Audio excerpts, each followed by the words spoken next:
From awaytogarden.com and robinhoodradio.com, this is A Way to Garden with Margaret Roach, your weekly invitation to dig in and grow. When I saw news of a popular new garden book called The Heirloom Gardener, I thought it would be about growing vegetables or flowers of old-time, open-pollinated varieties maybe, of heirlooms. But John Forti's latest book is about much more, about not just traditional plants, but traditional practices too, that serve to connect us to the environment and to one another. More in a moment, but first this message. Underwriting support by Colorblend's wholesale flower bulbs, supplying landscape professionals and ambitious residential gardeners with new ideas and high-quality flower bulbs for fall planting. Plant tulips, plant daffodils, plant colorblends this fall. Available at colorblends.com. John Forti is a garden historian and heirloom specialist, an ethnobotanist, and a longtime leader in the slow foods movement. He's currently the executive director of Bedrock Gardens, Landscape and Sculpture Garden in New Hampshire. Welcome to the program, John. I'm glad to speak to you today. Thank you, Margaret. It's a pleasure to be here with you. Yes. So before we get started, I should say we're going to have a book giveaway of your new book, The Heirloom Gardener, with the transcript of the show over on awaytogarden.com. I've been enjoying dipping into it myself. And so just to explain, the book is called The Heirloom Gardener. So I think we first give a little context to heirloom in that sense. And what, to John Forti, what does the heirloom gardener mean? What does that term mean? Because I misinterpreted it, as I said in the intro. Sure. Well, initially, Timber Press had asked me to write a book about garden history. And I feel like we're all looking at history in different ways these days. And as a person, I've posted for many years now to a page called The Heirloom Gardener on Facebook. And I try to make it a lifestyle page that helps people really consider ways to integrate gardening as a craft into their lives. And so for me, as an heirloom gardener, it's really helping as environmental stewards that can each of us preserve our cultural inheritance in our own backyards. So I write a number of essays that contribute to this idea, but also help, as the word heirloom would indicate, foster a better sense of what heirloom means and why it's worthy of time to preserve it. Right. For me, well, I would just say for me, heirloom plants are typically things that have been handed down through several generations, but they've also been selected for the best vigor in the region where they're grown or for their flavor. But in recent decades, we've spent so much of our time and energy patenting seeds that can be hybridized, really for things like uniformity and shipping. And I think the food movement's really helped all of us remember what real flavor can be like and what gardening so that something achieves full ripeness in our backyard can taste like. So I try to bring that essence into all of the essays in this book. Right. You say the subheading of the book is Traditional Plants and Skills for the Modern World.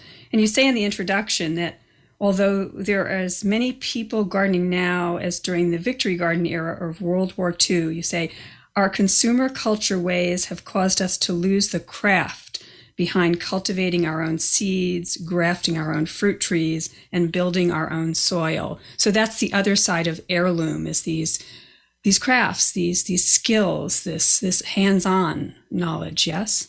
Yeah, I feel like, we were all raised with this idea that let bird's eye do it better, or let, find a way to let somebody take the work off of our shoulders. But as gardeners know, the biggest pleasure is often in the process. And, I might not grow older and wiser as a tech guy, but we all grow older and wiser in our gardens. And every year we learn more about our craft. And I think what's been happening with this new local foods movement is that we're also seeing through the farmers markets and Etsy sites a whole new homegrown American arts and crafts movement that's land-based. And I'm watching so many gardeners take part in that in small ways that I'm finding it a really heartening time, as much as other things in the world might have me holding my head in my hands. Oh, I can't imagine what you're referring to. Oh my goodness. Yeah. Yeah. Well, I was very moved by a passage also up front in the book that says, things like an old rhubarb patch, the remnants of an orchard, or a lichen-covered stone wall are talismans that help us read the landscapes we inherited. But you don't want us to live in the past. This isn't a book about creating living history museums in our backyards like Colonial Williamsburg or Monticello or whatever, right? I mean... Right. I think of each one of our landscapes as an inheritance. And when we have things like old plants that tell a story of who lived there before us, or a stone wall where you can see the craftsmanship that went into it, or the seeds that have been saved through the generations, they almost call to us to learn the skills to rebuild the wall well, or to go through that seasonal process, that ritual of harvesting the first rhubarb and making wonderful things with it each year. Because to me, the past is an inspiration in many ways, but we also have to blend this preservation movement with a fresh look at sustainability in the modern world. And to me, they dovetail beautifully, because there is a lot that was known in the past when we were more keenly attuned to the seasons and the soil. But we also made lots of mistakes. So the book is a blend of borrowing from best practices in the past, but taking the best of them joyfully into our backyards and our future. So it's a collection of essays, and it's arranged from Angelica to zucchini, which made me crack up. So, as I said earlier, we can kind of dip in. It's not like we have to read it in linear order. We can dip into what interests us, what catches our attention.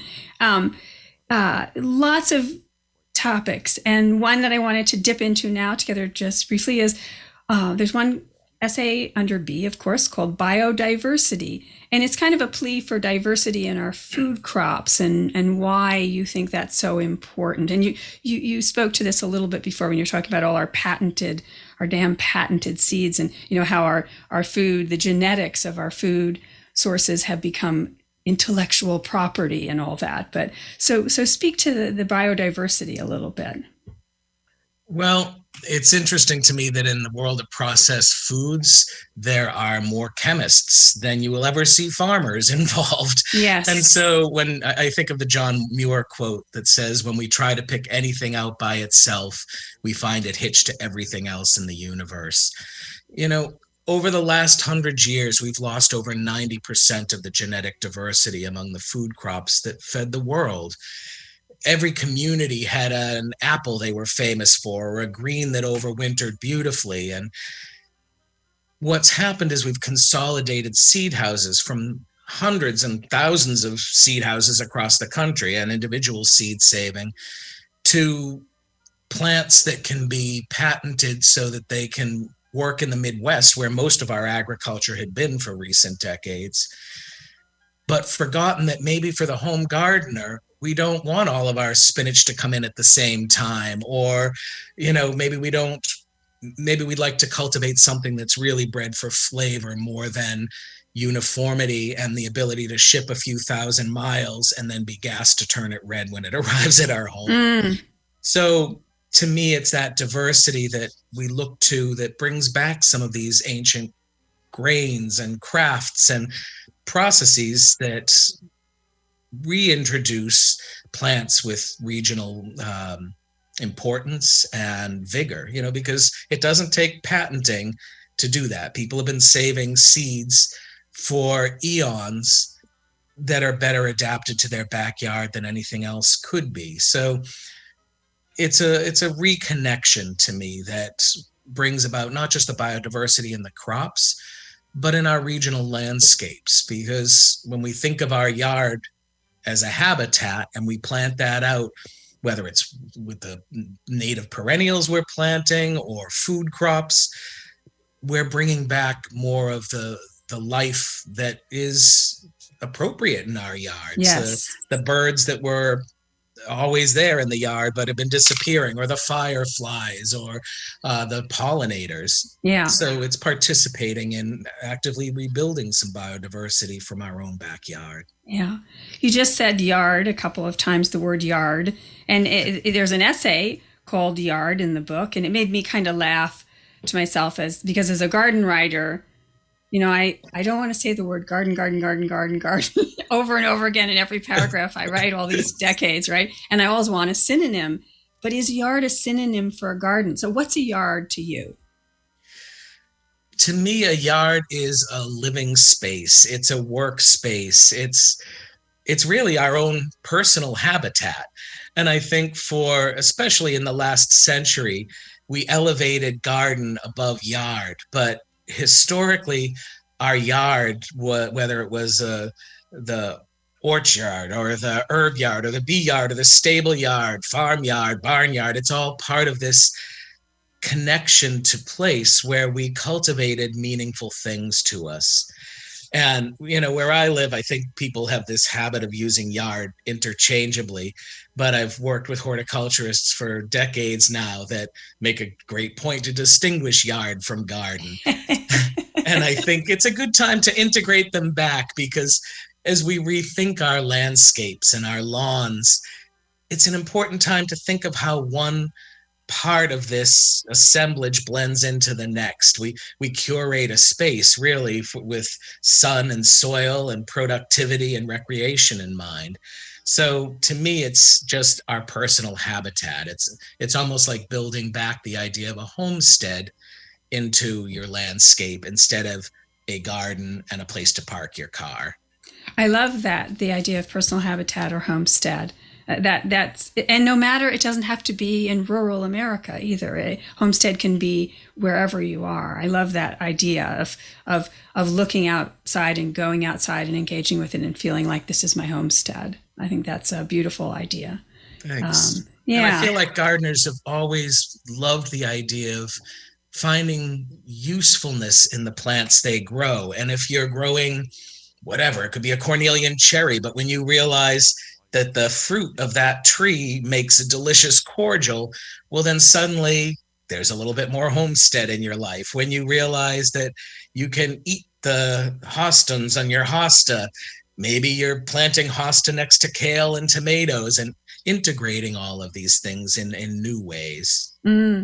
You have an essay about Queen Anne's lace, and you call it the ancient queen of all carrots. And you explain how carrots, when they were brought to the New World, were white roots. And today, hundreds of years later, if you pull up a root, hundreds of years later, and a long history of carrot breeding with genetics from various places, but you pull up a root of Queen Anne's lace and she reminds you of the history of carrots because the root is pale, yes. So tell us a little bit about Queen Anne's lace and why you included this original carrot sort of in the book.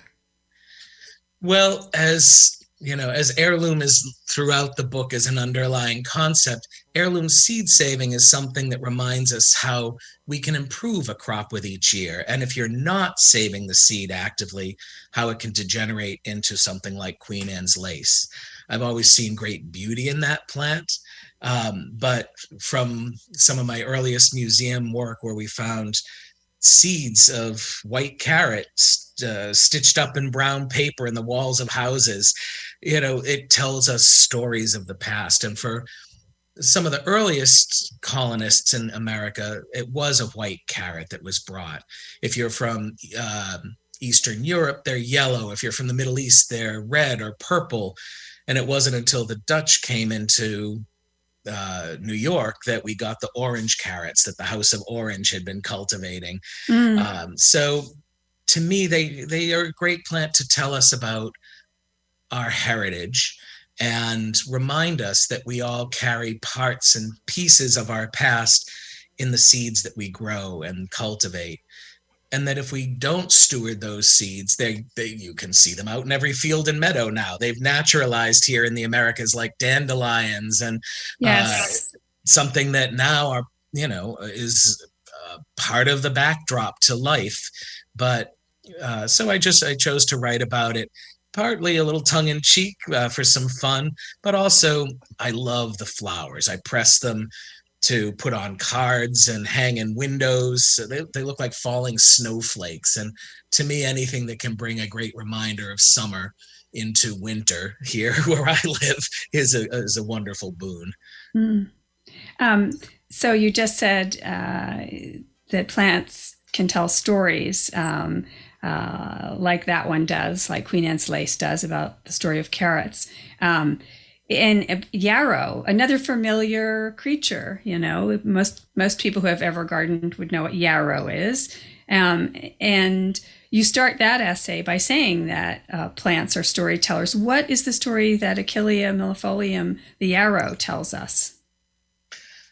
Well, to me, it's a wonderful plant to blend the science and the chemistry of a plant with folklore and sustainability, because that yarrow plant is something that, to me, takes over my lawn in some areas, happily. It's great for pollinators, but it was probably one of the first plants that ever impressed upon me that the natural world had some amazing allies in it for me. I'd been running in a field between my house and the river where I grew up, and I got a cut from a grass cut, and I had some old Yankee neighbors that called me over, and they said, "Here, hold this against your cut," and the bleeding stopped immediately.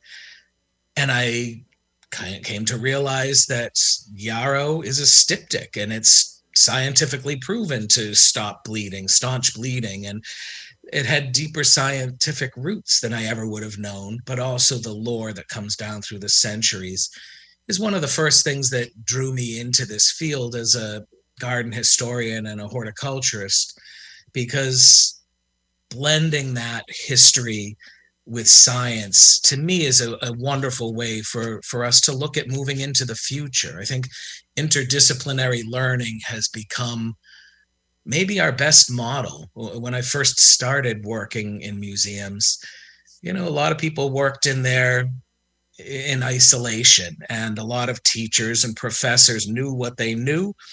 But today I look at the strength in education as people coming together and blending all of these various ways of looking at things. And yarrow is just a great example of that. So I go into more detail in the book about that one in particular. Yes. And you confess in the book that you carry a chestnut in your pocket, I understand, since maybe you were in your 20s or something. Is this a true thing? Is there a chestnut in your pocket, John? Well, since we're on Zoom, I'll have to admit I'm wearing some pajama pants, and so there's no pocket today while we speak. But yes, I was given that by an old man who I knew when I was the horticulturist at Plymouth Plantation, and he had saved it from the last living chestnut that he'd known when he was younger. And he was an amazing piece of history himself. His father was the last herbal apothecary in town, and then he went on to study chemistry and the science of medicine.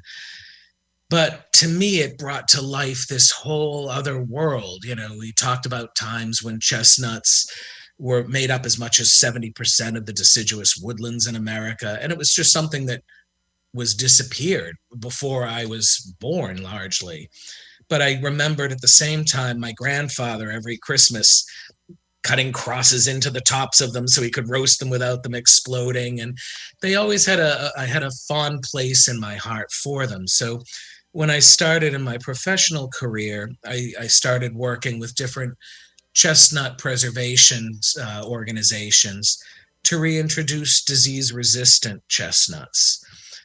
So at Plymouth Plantation, I planted them in multiple places. And probably my favorite career moment was actually going back to Plymouth Plantation to do a talk. And I went down to the Wampanoag home site where I'd spent a lot of my time working, and I saw at least a dozen kids up in a tree playing. And my first instinct was to hear my grandfather's voice well up in me and say, "You kids get down out of that tree." And then I realized they were probably the first generation of Wampanoag kids in over 100 years to be harvesting chestnuts. Wow. And they were harvesting bushels of chestnuts from those trees. So I continue to plant them everywhere I go, whether they're from seeds from surviving trees or crosses that exist because of some of the good work that's being done through preservation societies. Right. But again, it's another plant that when it reminds me of habitat, because it didn't just provide food for people, it provided food for so much of the wildlife that supports us. And in a local foods movement way, it also provides an important source of protein. And it's always great, in my mind, to consider other sources of protein, like the native beans that we can grow and the nuts that can be a part of our landscape as well. So in the last few minutes, I wanted to just ask you, there's many, again, there's an A to Z in this book. So are there some things that are John's personal, the things that you collect or are passionate about or grow at home the most, or are some of them your things particularly? We each have, as gardeners, you said beans. I'm obsessed with beans. You know what I mean? Are there things that are your things? Well, I would say absolutely, and I think that's the strength of gardening. We should all be growing what we love and what means the most to us. But for me, I would say in every landscape, I think of the base layer and that palette as being native plants. So I write an essay about indigenous plants and their place in this. But then I write about heirlooms that are of particular cultural significance for me because of where I live or because of my own ancestry. I also lived in Japan as an exchange student when I was younger. And so I'm fascinated by Japanese plants. And again, I think we can be far more diverse in our thinking than to just say you must plant native, you must plant heirloom. But when we plant the things we really love, I think we take better care of that place that we're cultivating. So for me, I'd say some of the native plants that I put in that I truly love, I tend to collect things like sarum or Jack in the Pulpit. I think they're fascinating. I love heirloom vegetables of all types, not just the poster children like cabbage and kale and tomatoes, but really funky, interesting heirlooms that, to me, it just becomes a pleasure to be a part of the process of starting with a seed that I knew and planting it and eating it and saving the next generations. So I try to get the most interesting, funky heirlooms that I can possibly grow and keep trying new things. Last weekend, I was harvesting celeriac.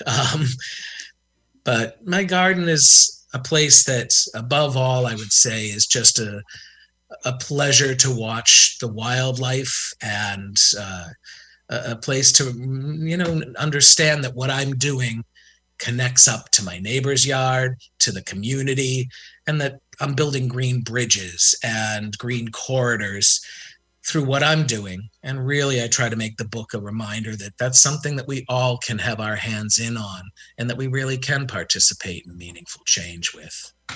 And that's what you also do on or try to inspire on the Facebook page. What's the name of the Facebook page again, please? It's called The Heirloom Gardener, right. John Forti. It's so popular.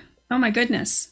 It's amazing to me. Some posts go out to millions of people. Yes. Every week posts go out to millions of people. And I love that in a world, where we might not always think we can use our voice, a book and a page like that help move along educational content and make it fun and inspiring. And so I feel really privileged to watch it go out into the world like this. And I think it was both the timing of the book and this page have really fallen into a time when I think everybody's looking to embrace that connection that we realized during pandemic was so much more important to us than we'd known or that we remembered. Yes. Well, next time you visit the program, I hope we'll talk about Bedrock Gardens, where you work today, and about more. But I'm so glad you made time. Thank you so much, John. And the book, as I said, will have a giveaway with the transcript of the show, is The Heirloom Gardener. And it's been a pleasure to speak to you today. Thank you. Likewise. Thank you so much for having me. And I hope everybody enjoys the book and finds my page. Yes. Take care now. Okay. Happy gardening. Happy gardening. Underwriting support by Color Blends Wholesale Flower Bulbs, supplying landscape professionals and ambitious residential gardeners with new ideas and high-quality flower bulbs for fall planting. Plant tulips, plant daffodils, plant Color Blends this fall. Available at colorblends.com.